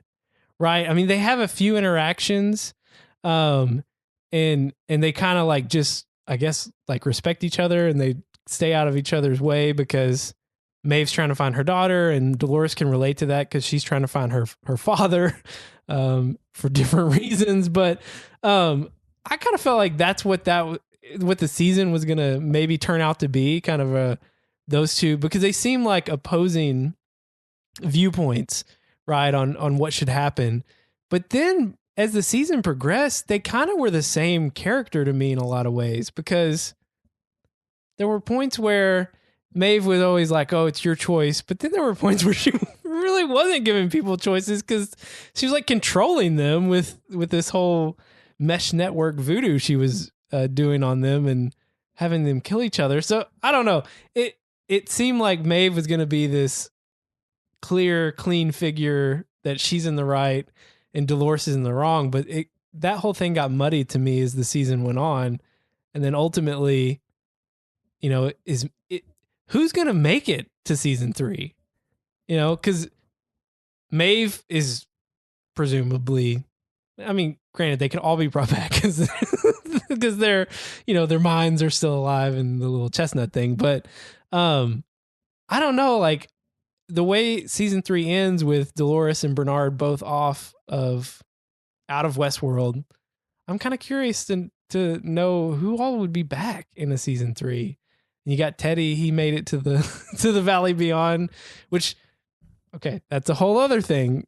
Dolores, I feel like I'm talking a lot now, but I'm kind of stream of consciousness in this thing.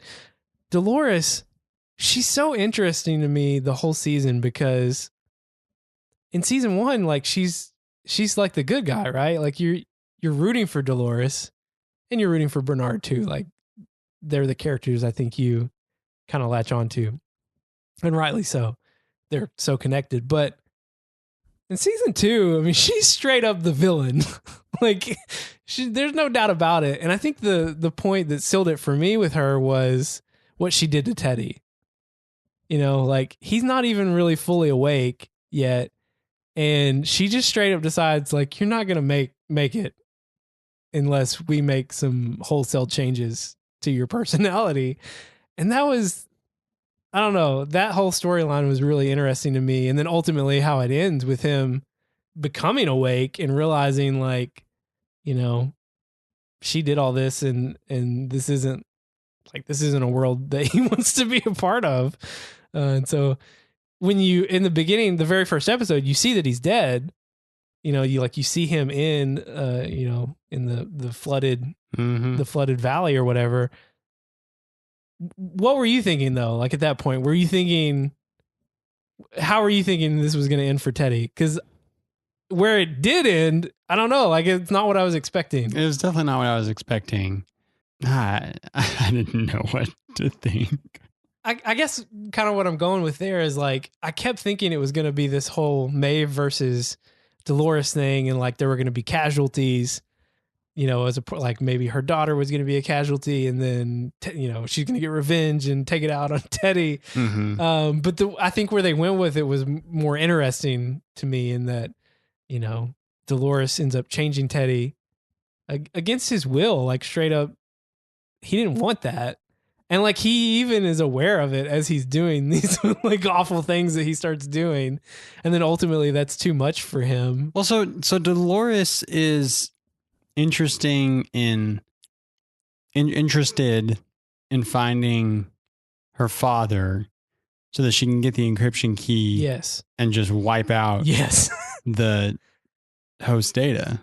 Well, or the guest data. I don't know. Or both. Well, so they do wipe out the host backups, right? That happens, Right.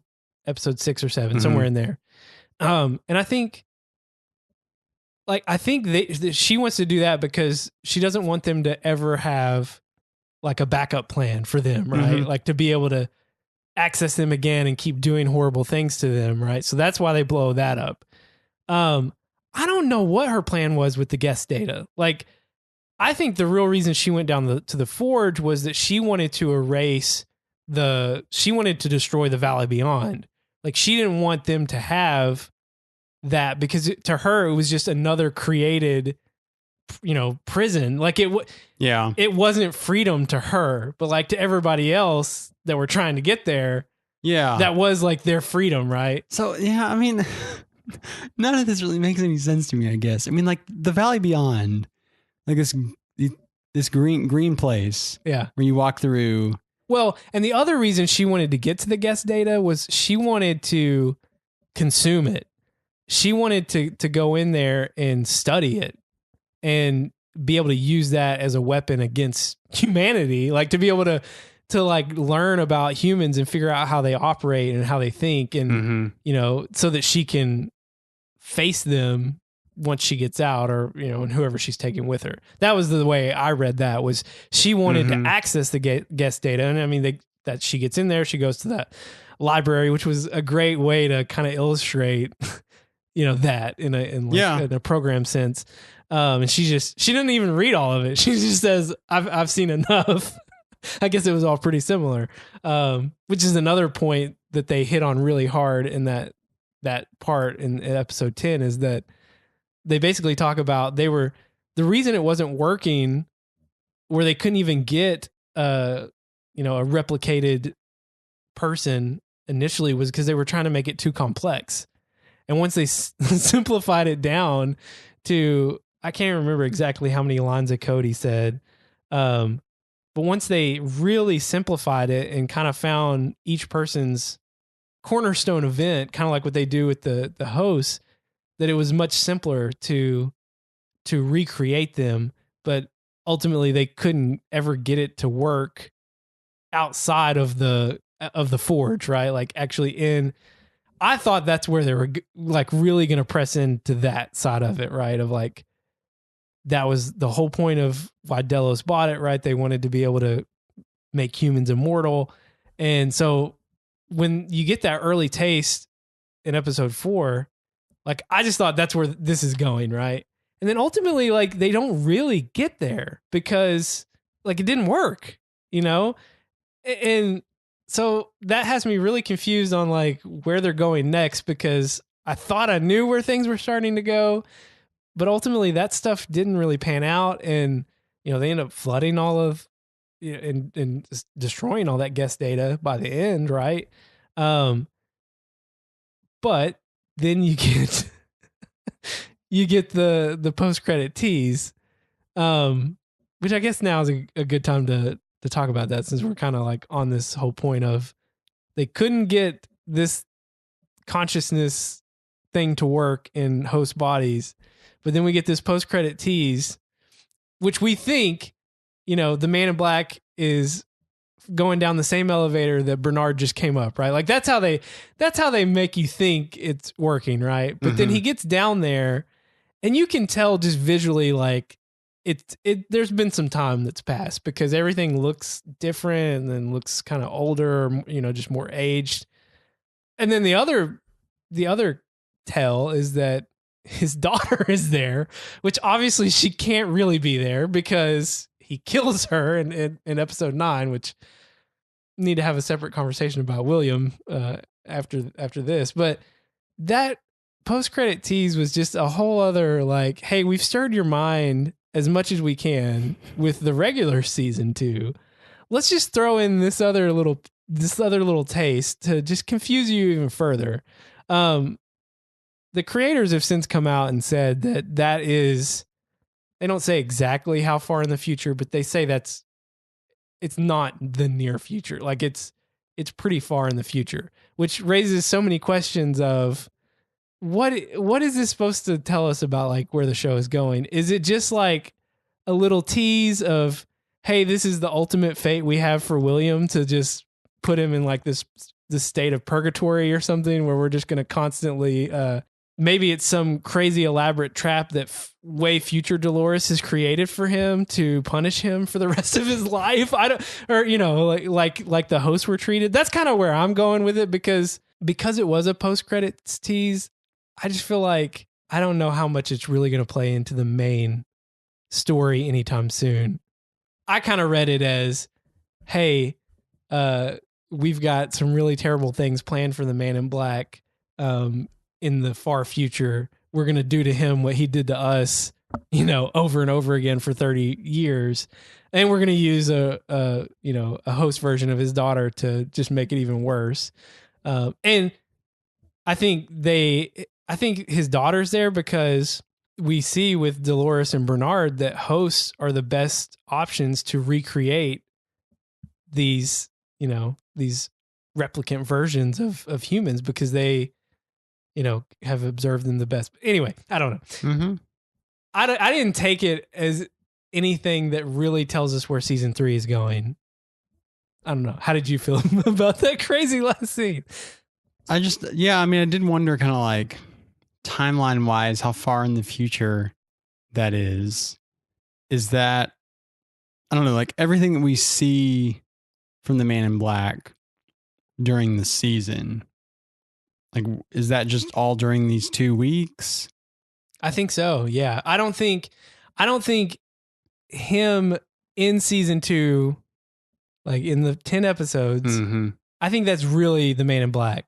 Now, obviously he's having doubts about it, because in episode 10, we find him like digging into his arm. Like even he is kind of, I think just the trauma of accidentally killing his real daughter sent him over the edge. Mm-hmm.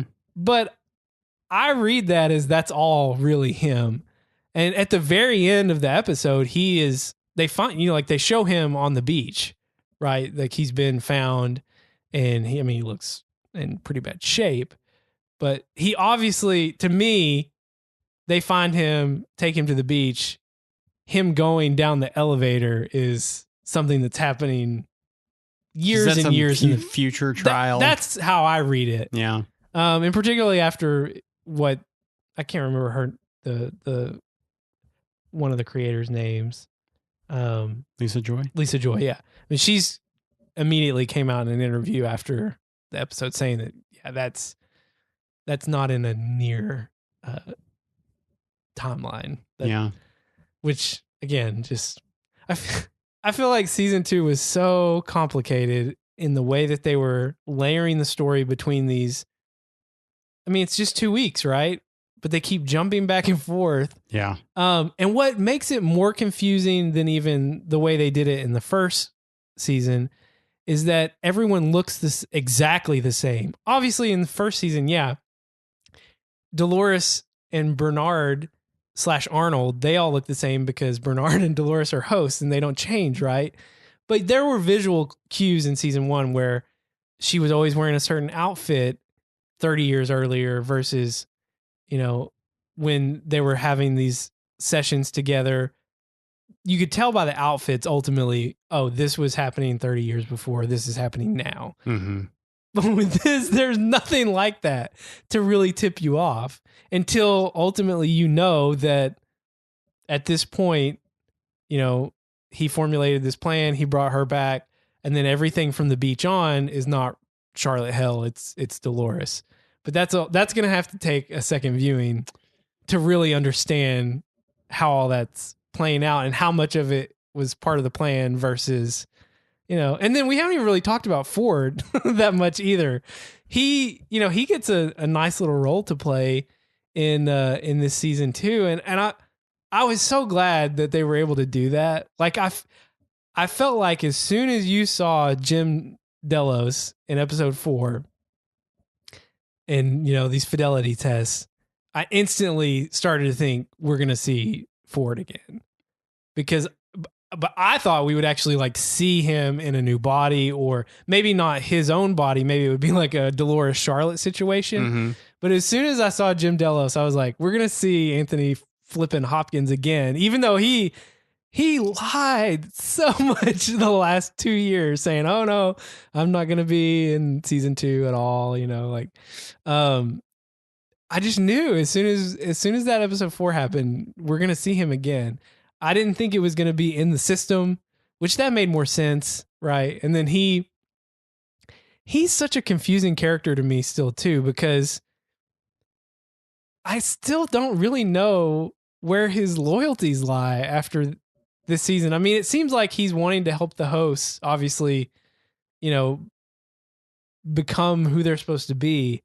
But the ways he goes about it, it's kind of like the conversation we had about Dolores and Maeve earlier, is like they're all about giving the host choice and freedom, but then they do things that are so counter to it. Cause like he wants Bernard to have free will, but he tells him in that 6th or 7th episode, like, the only way you're going to be able to have free will is if I take it from you right now.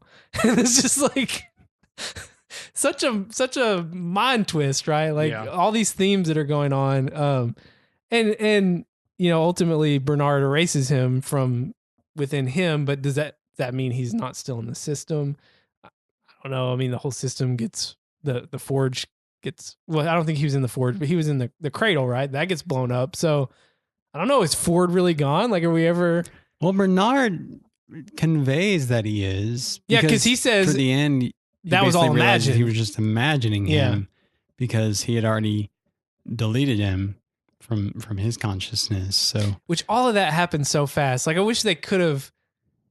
That last episode's so packed, right? Mm-hmm. I wish there was a point where all that started to happen, right? Like when they're down in the forge and you realize that Charlotte is Dolores and all that stuff. Like, I just wish that could have played out a little more slowly, because you're trying to process all of this stuff happening, and then all of that just bam, bam, bam happens so fast. And even like him talking with Ford on the beach and all of that. Like, I just wish they could have maybe sped up the first half of the episode so that they could spend a little more time with these big revelations and like really lay it out. But that's probably my only, like, one of my gripes about the last episode is it just came at you so fast there at the end. Yeah, I do feel like Maeve's foray into the samurai world. Yeah, we haven't even talked about I don't Shogun really World. understand Shogun World.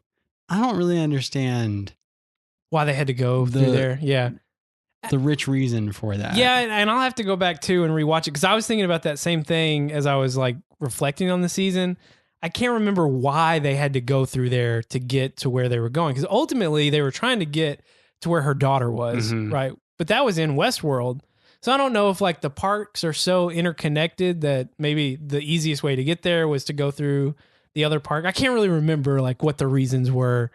And then is it Lee Sizemore? Is that his name? The writer guy. That was another complaint I had about the last episode, was something Sizemore. Just his whole storyline and him deciding to sacrifice himself for them. It just didn't feel right to me. Like, I just didn't feel like that was really earned, and that he would really like change his mind about everything so much to the point that he would like literally get himself killed. Why did he have to do that? He could have just gone and like talked to them and distracted them.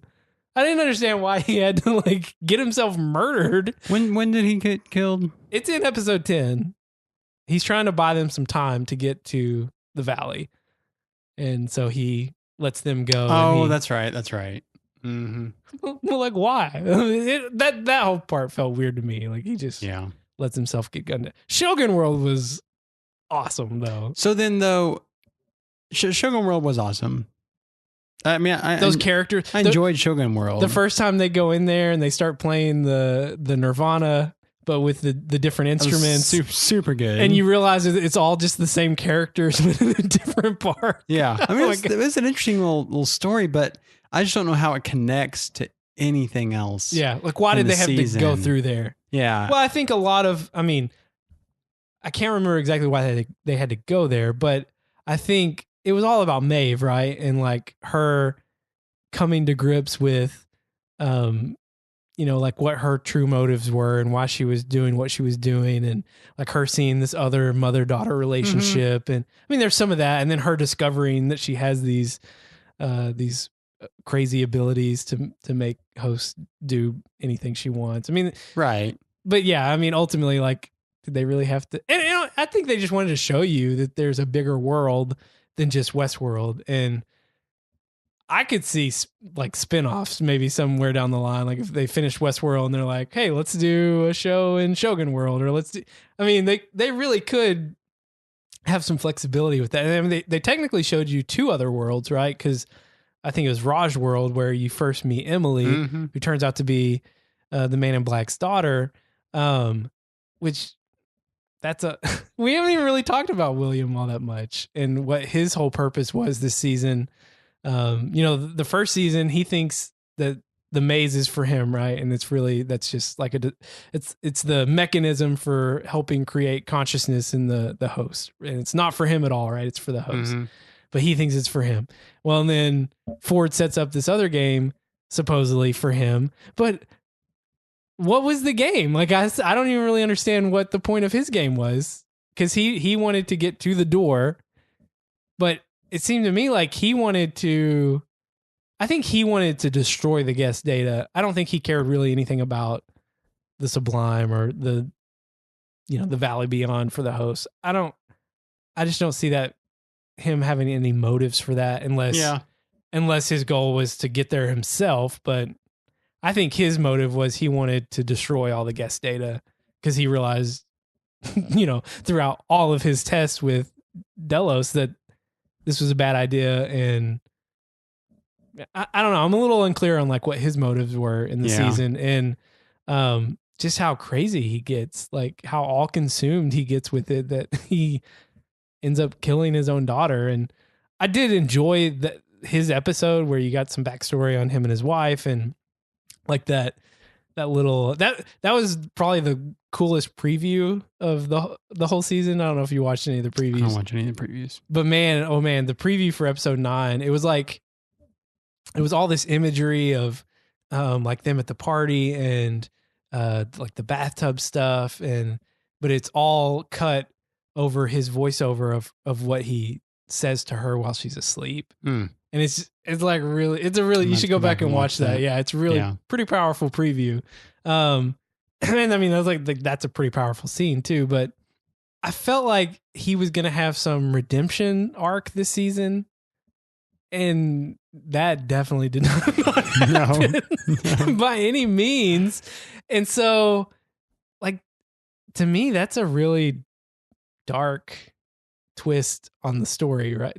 They were very heavy-handed with like their views on humanity in that last episode. I mean, they like the way they talk about, oh, we're just really simple creatures, and we're very predictable, and like we don't really change, but yet the host can change their core directives, and just like all of that stuff going on, all those big themes I thought were it's some Black Mirror stuff, right? It's heavy, but I don't know, it was just really depressing because like, yeah, I mean, they keep reinforcing the things they're saying William's a perfect example. Like he's so consumed with, wanting to finish this game for whatever reason. I mean, he kind of says at the end, right, in the post-credit scenes, like he wanted to know that he had a choice, right? Like that he had free will. Like that's his drive, right, I guess. But I mean, ultimately, I feel like they kind of say that no, there is no free will, at least not for the humans, which that's a whole other dark basket to open. We don't have enough time to dive into that. 11:42 at night. So you were a little soft on the first few episodes. How did you feel once you got to the end? And obviously we're still processing. I think this last 30 minutes of discussion is proof that we're still processing this really layered show. But where are you at now as opposed to, watching the first 2 or 3 episodes? I really enjoyed it. I did too. I felt like it had a really big challenge ahead of itself after that first season, but it told such a different story.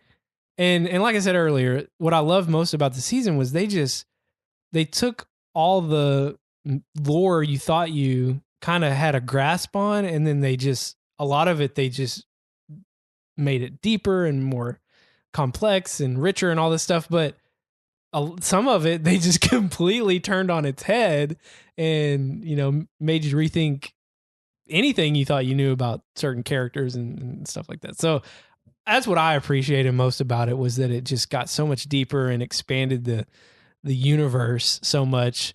I mean, it's kind of like a season 2 of Lost type situation, right? But man, I don't know what's next. And you kind of could, at the end of season 1, you're like, okay, I see where this is going. Obviously, they're like this uprising, right? Mm-hmm. But man, I don't know what's going on next. And they're clearly off Westworld. Will they go back at all? I mean, you still got characters there that, are they even going to be back in the show? Yeah. Like who's really going to be in the show moving forward besides Bernard and Dolores? I don't know. I mean, Dolores has like 5 or 6. Yeah, she grabbed some chestnuts. Chestnuts, as you say. And we assume that one of them's not Teddy because she uploaded him into, the Valley Beyond, right? They show that very quickly at the end. So is Teddy done? I think I missed that. Oh yeah, so again, all that stuff at the very end just happens so fast, right? There's a scene of him entering the Valley Beyond.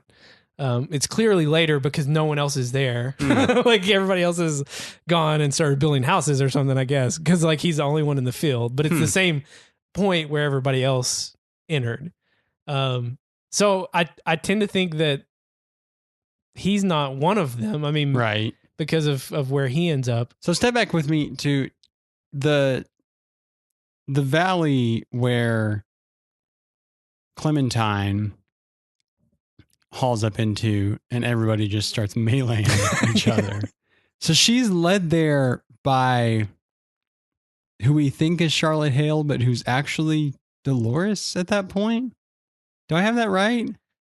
Yeah, you do, I guess. Yeah. You have to have that right. Yeah, because she's with that tech when they realize that it's the mesh network that Maeve's using. Mm-hmm. And so they decide to deploy that in Clementine to make them all kill each other, which, if you think about it, I mean, it makes sense that that's Dolores, because ultimately she doesn't want the host to go there. Right. Because she thinks it's just another prison for them, right? But then she does ultimately put Teddy there, which I think shows that she's changed somewhat, because she realized that what she did was wrong to Teddy, and that he's made more for the Valley Beyond than he is for the real world. So that's interesting too. Yeah, I feel like one of the really important spots to identify is where Tessa Thompson goes from being Charlotte Hale to being Dolores, because she's still Charlotte Hale when she's with Dolores, obviously, with Dolores's father, and who's the other guy that's there with them. So when the tech guy, so that when they bail for the elevator, everything that happens before the cradle is destroyed, that's the real Charlotte Hale, right? Mm-hmm. The cradle gets destroyed. Dolores and them leave because they're going to the forge, right? Right. That's when Charlotte kills Elsie, and I don't think Bernard immediately, decides to kill her, right? I think I may have said this wrong earlier. I think he witnesses that, and then I think he makes the decision that he needs to go to the forge and try and stop Dolores, or I don't know exactly what his plan was, right? Well, he's going with Dolores there once they right? connect. I mean, they're not together at first. They don't leave, and so there and go together. So all the places he goes with Elsie are before that. Yeah, I guess that's a spot I'm having trouble with, because that's like almost at the very end, Yeah. that Charlotte Hill kills Elsie. Yeah, and maybe I'm misremembering this too. I can't remember if he goes to the forge before Elsie was killed or after. I can't remember. So he's driving in the vehicle. Oh, because he leaves her. He leaves Yeah. her. So he does go to the forge before she's killed. Right. Yeah. Okay. So I was I had that wrong earlier as I was kind of recapping that. Yeah. He goes to the forge. He stops Dolores. He's obviously not on Dolores' side at that point, right? He comes back. Elsie still doesn't really trust him. She freezes him, and then he witnesses Charlotte killing Elsie, and that's his last straw for Team Humans. Except ultimately, he's still kind of Team Human because, why does Dolores bring him back? Like, she tells him that she needs him to like balance her out, right? Why does she do that? Like, why would you? I don't know. If your intent, maybe that's season 3 there. if your intent was to, take over humanity, why would you bring the one person that could help stop you? I mean, maybe she figures that like he's the most experienced like hybrid, if you will. Yeah. So well, and I think her motives change too. I feel like that's what they're trying to say, right? Mm-hmm. Humans can't change their core drives. Hosts can. And the fact that she puts Teddy into the Valley Beyond, the fact that she brings Bernard back, I think these are all indications that something has changed within her too. But what that is, I have no idea. And I have no idea what season 3 is going to be. Yeah. Well, I'm looking forward to watching season 2 over again. Try to connect all these myriad of dots. Yeah. Even as complicated as Lost got sometimes, it was never this layer of bananas crazy, But what do you expect from a Nolan?